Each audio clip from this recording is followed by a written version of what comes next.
سره د خلکو ته هلته سنسکرت ژبه خوله. د دې نه علاوه په لاهور کې بودو بانډ هم شته چې د ګوتم بدھ په نوم باندې ځکه چې اشوکا چې ونو دا د ګوتم بدھ نه 400 کاله وروسته تېر شوی. بل موږ سره چې زر خبره کوو نو بل موږ سره د هندوشاهي تاریخ ته چې کله چې هند کله د راجا جیپال د ګدای ځای نو په دې هند کلی سره 15 میله چاپیره دا کلی چې ونو دا هم د هغې سو تاریخ دا وایي. نو په شاه منصور کې لکه په شاه منصور کې بوټکه ده نو زما هسې اندازه دا ده چې دا بوتکده وه خو وروسته بیا بوټکه شوې ده. په دغه کې کاپرکوټ ډېری ده په زیده کې نو کاپرکوټ په خپله ښایي چې لکه د کاپر کلا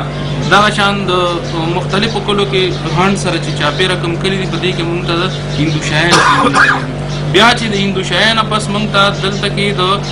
محمود غزنه یا د محمود غزنوي راتلو سره چې هغه جیپال لکه ماتې ورکړې د هغه نښې هم شته.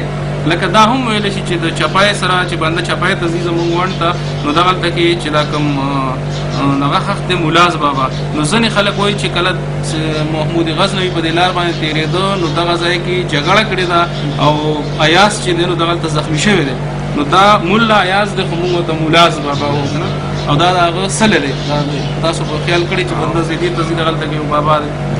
د دې نه علاوه دا خو جو جرنل تاریخ دی. اوس چې مونږ راشو کله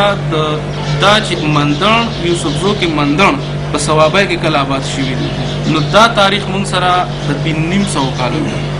دا مونږ داسې چل شوی و چې د ملک شاه منصور او د ملک احمد په مشرۍ کې د اولغ بیګ زمانه وه د بابر تره په هغه په زمانه کې مونږ راغلي یو دلته نو مونږ یول پړاو د خیالي په غاړه کړو د هغه کې چارسده کې د لزاکو مونږ له ځای راکړو. بیا د هغې نه پس چې دی نو مونږ راغلو دلته ملکان ته هغه بیا ملک احمد یو سټریټجي جوړه کړه یو حکمت عملي جوړ کړه مونږ دلته آباد شو. بیا د هغې نه پس سوات ته لاړو یوسفزو سوات قبضه کړ. بیا دا مندړ چې کوم کاسټ د سب کاسټ نو مونږ دلته په صوابۍ کې د مندړ 4 زامن په صوابۍ کې آباد دا 500 کالو خبره ده تقریبا پوشه. نو په دې کې دا کوم کلي چې کوم د اسلامي نومونه دي یا د پښتو نومونه دي لکه کالو خان شو د هغه په نوم کلی شو بل دا زموږ بیا دغه دور دکه شان زمون کلی شاه منصور چې دی نو دا هم چې دی نو دغه په دغه باندې زمونږ هم دکه هیرو د چا په مشرۍ کې چې مونږ د کندهار نه د اولغ بیګ په زمانه کې راغلي ملک احمد او ملک شاه منصور نو د ملک شاه منصور د ترزي او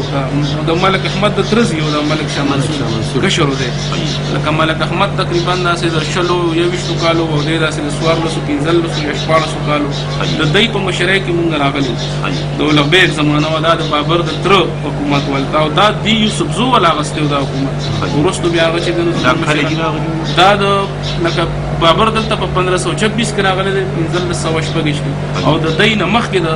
12 کاله مخکې د اولغ بیګ زمانه وه. نو دغه زمانه کې دا یو ډېره دردناکه تاریخي کیسه هم ده چې څه وخت یې اولغ بیګ له دی حکومت واغسته او زموږ مشر ملک سلیمان شاه د